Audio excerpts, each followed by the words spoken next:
Hello friends, welcome to Multiverse.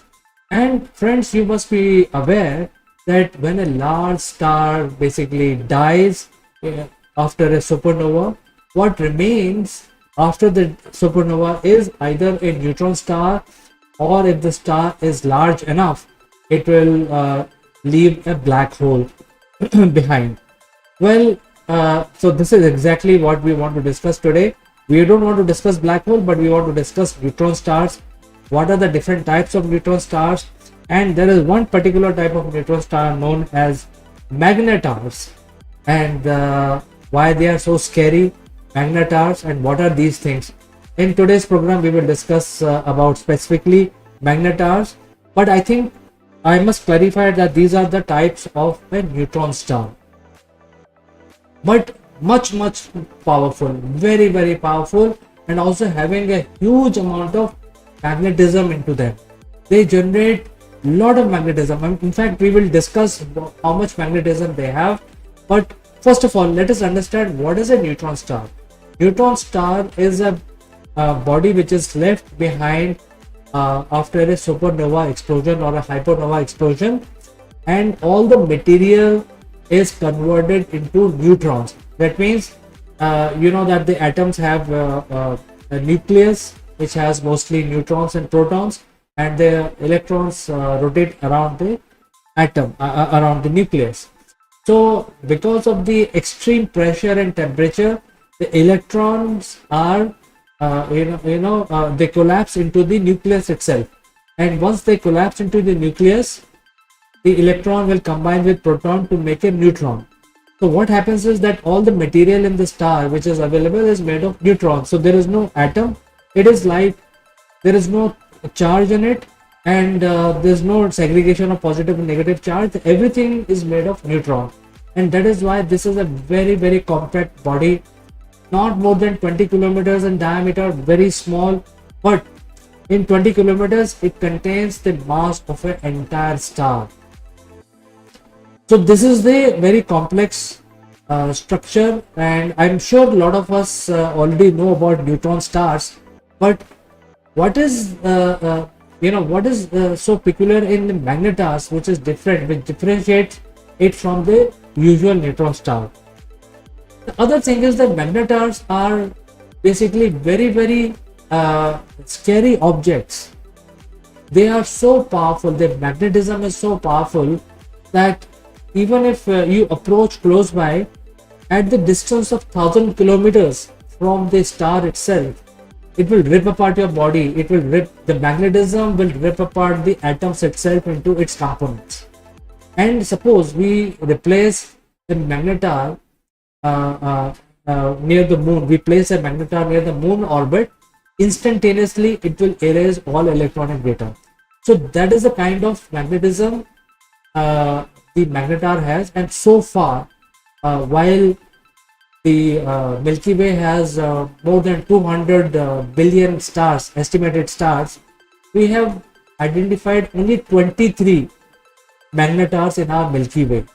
So they are very scary objects, most extreme objects, but they are not found in great numbers.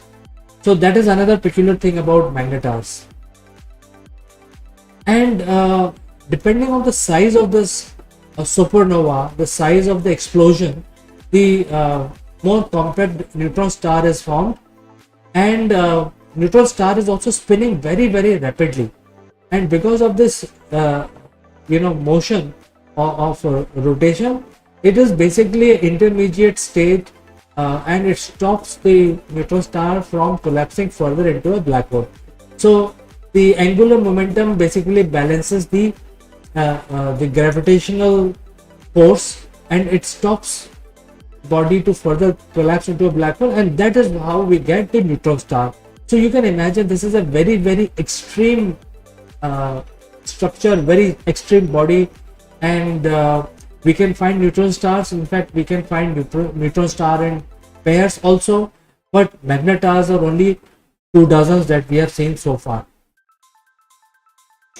In terms of the magnetic force of the magnetar, it is so powerful that it is, if you compare with the Earth's magnetic field, well, you know that Earth's magnetic field is the field which protects the entire life on the Earth from the deadly radiation which is coming from space and also from the sun. So the magnetic field is around Earth is pretty strong. It deflects everything else which is coming towards the Earth. Well, the magnetar magnetic field is a trillion times that of the Earth. So you can imagine that how impressive this magnetic field would be, how huge this magnetic field would be, and how it must be shaping the space-time also around the magnetar. So that is why this is a very, very unique and very different kind of a object, and scary also at the same time. In terms of understanding the neutron star further, as I said, the neutron stars are spinning very rapidly, and when it is spinning, it may be absorbing certain gases or certain material around the neutron star. And when this material falls onto the surface of the neutron star, it falls with a speed of almost the speed, a fraction of the speed of light. And at that speed, when it collides with the surface of the neutron star, even a small atom will explode like a nuclear bomb. And because of that, all the activities which is going on around the neutron star is very, very energetic. And since it is rotating, it accumulates this energy into two laser type beams emanating from both poles, which is north and south pole of the neutron star. And when we look at it from the Earth, we see that as a pulsating object several times a second. So that is why we also call a neutron star a pulsars, because whenever there is some activity going on neutron star, we see them as the jets of energy emanating from the poles of the neutron star, like a laser light or a laser beam. And we since they are very far off, we see them as a pulsations, and we can actually measure, and these are very accurate pulse. So we can actually give these pulses as a characteristic to the neutron star, and that's how we identify different neutron stars and differentiate between multiple neutron stars. But these pulsars are not necessarily magnetars. Every neutron star may be a pulsar, but every pulsar may not be a magnetar. However, a magnetar also is a pulsar. So when you look at the magnetar, it is demonstrating a huge amount of magnetism around it, and the magnetism is so strong that it actually affects the space-time around the neutron star. Well, many things are affecting the space-time around the neutron star. That is the gravity of the neutron star also. But the magnetism also plays a major role, and because of this very strong magnetism, we don't know really what impact it has on the atoms of the material which is falling into it. And we also see that these are also pulsars. That means the material is definitely falling into it and exploding into a huge energetic explosions, and this explosion is then guided towards the poles, and from there it emanates from both sides as pulsating beams. So magnetars also gives out pulsating beams, at the same time demonstrate huge magnetism around this structure. When it comes to identify the magnetars, we have special equipment to identify, measure their magnetism, and as you can see, these magnetars are mostly found outside or the outer periphery of the galaxy.